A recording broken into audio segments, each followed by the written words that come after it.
腰振りダンスは腰の動きより肩の動きの方が重要だと知ったときは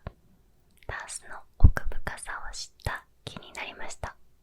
はい、どうもこんばんは。今日もリラックスして聴いていってください。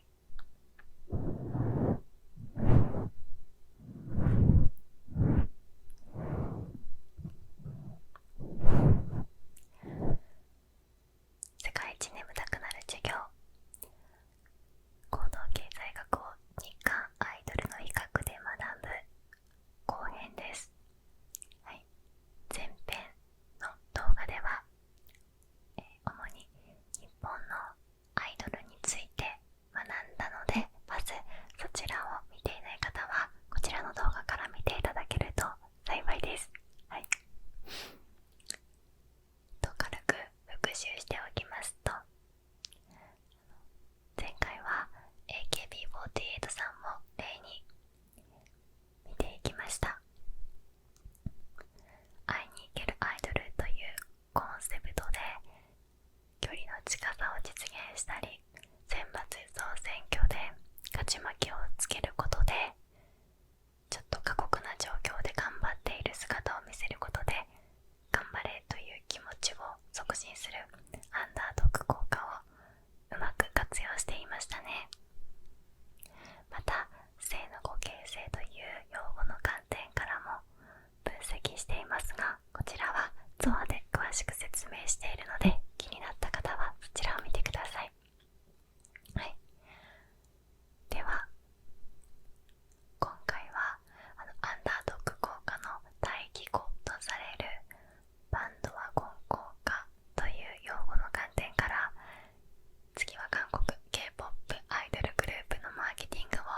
見ていきたいと思います。はい、まずバンドワゴン効果とは何なのか。これは前回の復習ですよ。覚えていますか？じゃん。バンドワゴン効果とは、多くの人が支持しているという現象がその選択肢を支持するものを増大させる効果のことです。超簡単に言うと、多数派や流行に乗るということです。無理に合わせるっていうニュアンスではなくて、流行に乗って自分も満足している、好評が上がっているっていうのがポイントでしたね。はい、ではどのように K-POP アイドル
で、たとえその人が好きにならなくても新たなファンになる人を獲得できる可能性が高くなりますよね。ということで、バンドワゴン効果によってとりあえず一気にブームを起こさせるっていうのはすごく大切ですね。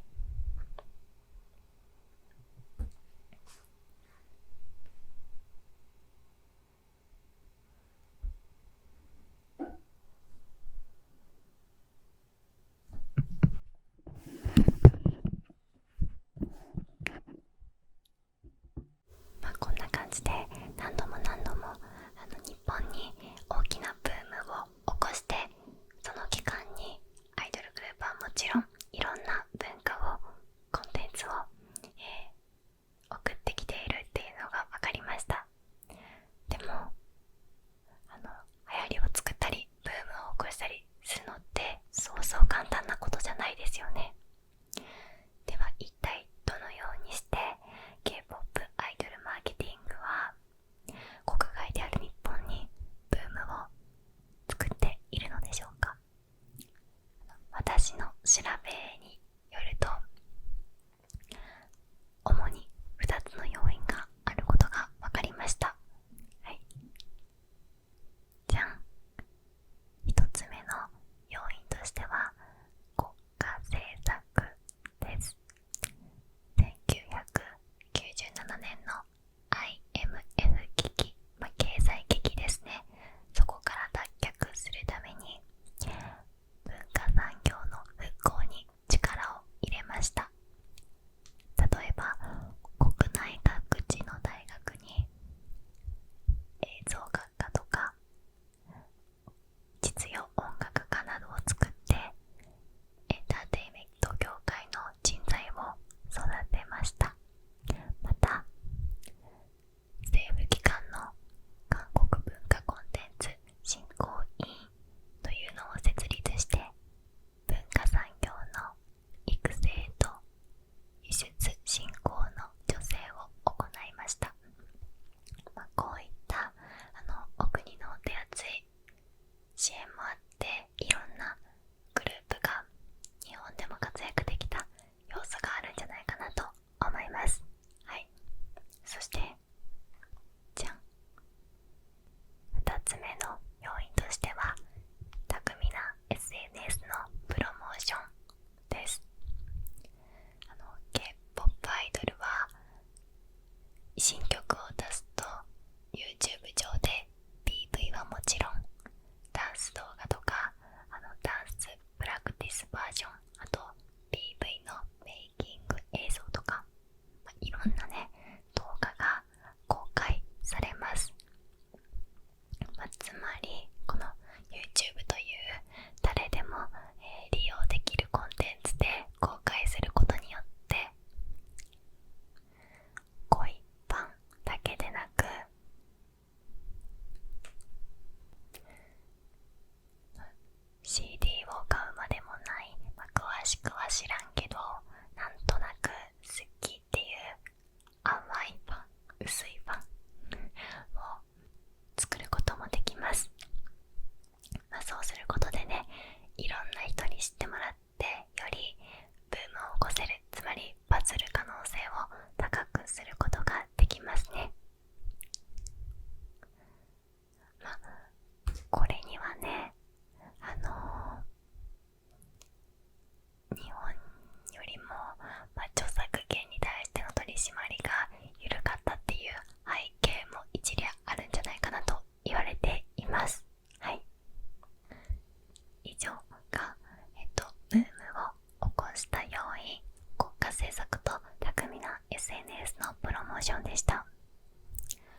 始めて、周りの行動を参照点にして自分もそこに合わせるとか、例えば期間限定だったらそれを取り逃すと損した気分になるとか、なんかそういった基礎的なものがあって、マイナーなどんどん効果にスノップ効果とかバンドワゴン効果っていうのが出てくるのかなと思います。ということで、ちょっと基本的なねところをしっかりと学びたい方は、私の過去の動画、行動経済学に関する動画は一応基礎的なところを網羅できるようになってますので、そちらもぜひチェックしてみてください。はい、では最後にいつも通りルナ的考察を入れていきたいと思います。じゃん。〇〇を生かすも殺すもマーケティング次第です。はい、この〇〇に入るのは今回の場合だとアイドルですが、他に商品だったり、才能など様々入ります。それを生かすも殺すもマーケティング次第っていうのが今回感じました。最近だとアイドルの方が YouTube に進出して過去のね秘話とか苦労話を披露してくださる方がいて、こんな努力をしてきたんだなっていうのが分かる機会が増えました。あとK-POP だと練習生時代の過酷なトレーニングとかダイエットとかが結構明かされるようになってきましたよね。それからわかるのが、両者ともまず元々のビジュアルのとか歌ダンスの才能がある上にそれだけ努力してて、だからこそもうどっちにもすごい魅力があったり、どのグループの人にもたくさんの魅力があると思うんですね。でそこから売れるか売れないかっていうのはもはやもう大人のマーケティング次第にかかっているんだろうなっていうのをすごく実感しました。はい。で、これを自分たちに置き換えて考えると、人生には受験とか就職とか転職の場面で何度も面接とかありますよね。また、恋愛の場面でもいかに自分を上手に売り込むかが重要になってきますよね。ということで、人生はマーケティングであるというのが今回の私の考察でございます。はい、本当にいろいろとたくさん話してきましたが、今回の前編後編にねわたって、なんとか1個覚えていただくとしたら、もうこれを覚えて書いていただきたいなと書いていただき思います。はい、はい、以上が世界一眠たくなる授業、日韓アイドルマーケティングの比較でした。前回もねご了承いただきたいポイントとしてお話ししたんですが、やっぱりいろんなグループがいて、いろんなマーケティングがあって、やっぱり日韓アイドルっていう一括りにはできないと思うんですよね。でも、今回学問をね学ぶという上で、ある程度抽象化したり粗くまとめちゃってるので、自分の推しているアイドルはそんなんじゃないとか、よくわからんやつがそんな語るなってね思う方もいらっしゃるかもしれません。そこはね、もうそういうコメントあるかなそう思った方はもう今の時に謝っときます。もう本当にすみません。でも私もいろんなグループの歌とかダンスとか見るのが好きです。はい。で、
キーの1つ2つ、まあ3つくらいね、これぐらい高くなったキーで、さらに可愛い声で、透き通った声でこう歌って踊ってらっしゃったんだなって思うと、もうすごいなって、こう自分もカラオケで歌いながら実感しておりました。はい、まあどうせね一人で歌ってるので、誰も聞いてないから歌いやすさ重視ではないので、私も本人になりきって歌うためにちゃんと毎回原曲キーに合わせて歌っております。はい、